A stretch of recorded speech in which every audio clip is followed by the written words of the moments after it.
The staff is etched in our history as a powerful item associated with great wizards able to bend space and time to their design. But what if people thought you were a powerful wizard and expected you to save the world, all the while unaware that you've just been carrying a boring old stick around the entire time like a loony? Well, I'm here to answer the question, can you beat Skyrim using only staff bashing? The rules are simple. I can only deal damage to enemies by hitting them with my staff. Let's get started. When making my character, I decided to make my favourite ninja turtle, Donatello. Donatello is the best ninja turtle. I will die on this hill. Also, because I'm playing as an Argonian, I get the hist skin power, which gives me increased health recovery once a day. Once I finished making my radical reptile, I chose the vanilla start at the statue of Mara. Hey, you! Finally awake. Then after Alduin seals his fate by saving my bacon, I head through Helgen Keep with Ralof. Now obviously I can't attack anyone till I get my trusty staff. Luckily for me though, I have a few Stormcloaks to sacrifice. Once me and Ralof make it out of the cave, we speak to Gerda, then I report to the Jarl to start the Bleak Falls Barrow quest and head out to get myself a staff. Now you might be saying, Oi, Moosey, I've been playing Skyrim since launch and staffs don't have a bash attack. You're thinking of bows. Yep, that's true. The standard staff doesn't have a bash attack. But let me introduce you to the non-magical world of unenchanted staffs. You can buy these from Neloth in Solstheim, and if you equip them in your left hand, you can block with them, similar to a one-handed weapon. So you can bash away to your heart's content. Or at least until you run out of stamina, but we'll go into that more in a bit. These staffs aren't exactly cheap. And so began a personal side quest that I like to call Money! It's a gas. I do some fishing and sell my catches, steal some gold from people's houses, chop wood and sell it to Lod, and once I finally have the dosh, I return to Neloth and buy the unenchanted wooden staff. You have to appreciate Neloth's scammer grind though, charging 1,546 gold for what is essentially your grandma's washing line pole is degenerate. But what can you expect from a guy that lives in a mushroom? His brain is probably 99% psilocybin at this point. After this, I decided to test out my new lamping log on this degenerate guarding the Embershard mine. The damage is what you'd expect. Absolutely awful. Except, bashing with an unenchanted staff has a slight benefit. Every so often, it will do increased damage. But it's incredibly inconsistent. In the entire run, it happened a handful of times. So not really useful, but it's nice when it happens.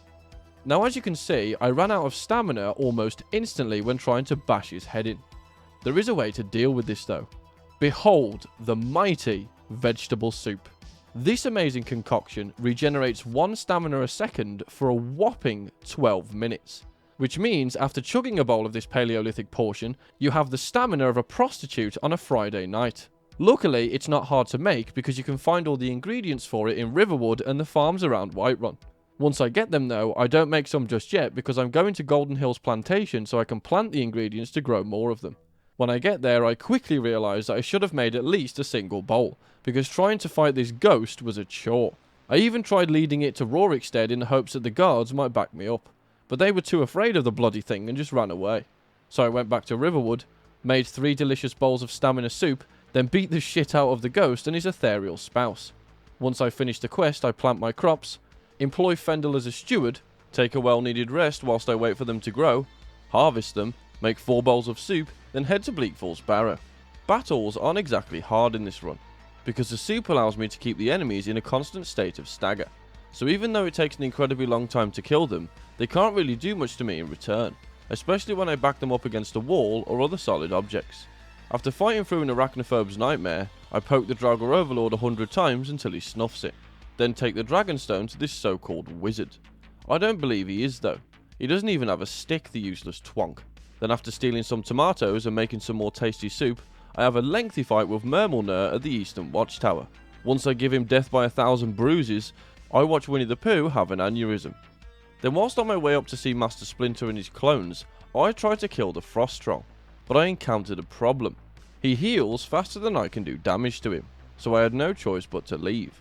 Once Splinter teaches me how to run really fast by screaming at the top of my lungs, I make more soup, then run past all the enemies in Ustengrav so I don't have to eat all my soup just to kill everything inside.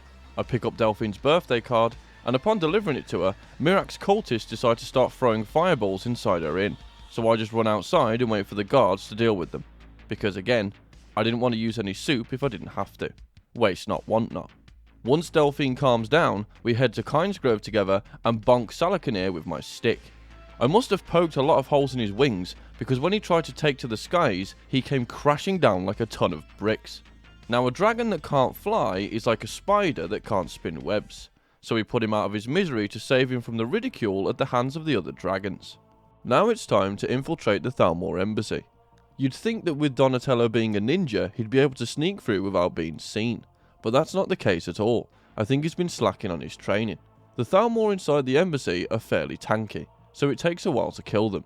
All the time spent poking them with my staff isn't in vain though, because it slowly increases my block skill, meaning that I'll take less damage as the run goes on. After picking up Esbern's autobiography, I managed to get my block to 50 while fighting the pointy-eared pricks in the dungeon. So now I can take the deadly bash perk, which means my bash attack now does 5 times more damage. And to be honest, the damage isn't that bad now.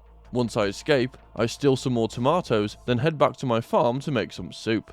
Because my crops have been growing whilst I've been away, I managed to make 14 bowls. This should last me a while, especially now my bash does more damage. Despite this though, I still decided to run past all the enemies in the Ratway. I did this because once I managed to convince Esbern to shift his dusty ass out of his dank hole, he kills the enemies for me. Then me, Delphine and Esbern take a field trip through Carspire to pay a visit to Alduin's Wall. Esbern reviews the Akaviri art installation. Then I pay a visit to my favourite crazy person to get the items I need to get the Elder Scroll, and make my way through Alfland to get to Blackreach. After running past all the enemies, and failing to jump down the pit no less than 10 times, I put this dwarven centurion in the naughty corner and beat his ass for being a shitbag. Then I watch Umana put Sulla in his place so I can duel her. She tends to use a lot of bash attacks because she has the Targe of the Blooded, but of course, she's no match for the godly Styx dagger. I zoom through Blackreach, grab the Elder Scroll, learn Dragonrend, watch Alduin attempt to dance for his freedom, then when he tries to fight me, I just force Pasternax to the ground, then me and him gank Alduin, me providing the staggers, and good old Mario providing the gnashing teeth. After that ordeal, I have an intervention with the High Flyers of Skyrim to discuss the Greybeard's skooma addiction, then immediately kidnap a dragon and force him to fly me to Skaldafn. I run past most of the enemies to save some soup for He-Man because I imagined that fight would give me some trouble. When I finally get to him though, it turns out I was worried for nothing, because for most of the fight I kept him staggered. For some reason, I was under the impression that he was immune to this, his towering physique being the main one. Once he submits, I enter the Hall of Valor, and the Nords inside must have heard tales about the Dragonborn that beat Alduin with a wooden stick, because 3 of them take up arms to help me end the repulsive reptile without question. My stagger combined with their attacks meant that Alduin could barely deal any damage to us. Once he explodes into several pieces, Donatello heads into the Ratway to retire in peace. And with that, I beat Skyrim using only staff bashing. This was such a fun challenge, and it was a lot easier than I expected it to be. The vegetable soup turns the staff into a god tier weapon that will have ballads written about it for generations. Thanks for watching. If you enjoyed the video, consider leaving a like and subscribing. It helps out the channel if you do, and you get to see more content from yours truly. If you have a challenge you want to see, or you just want to say hi, drop a comment down below, and I'll see you next time.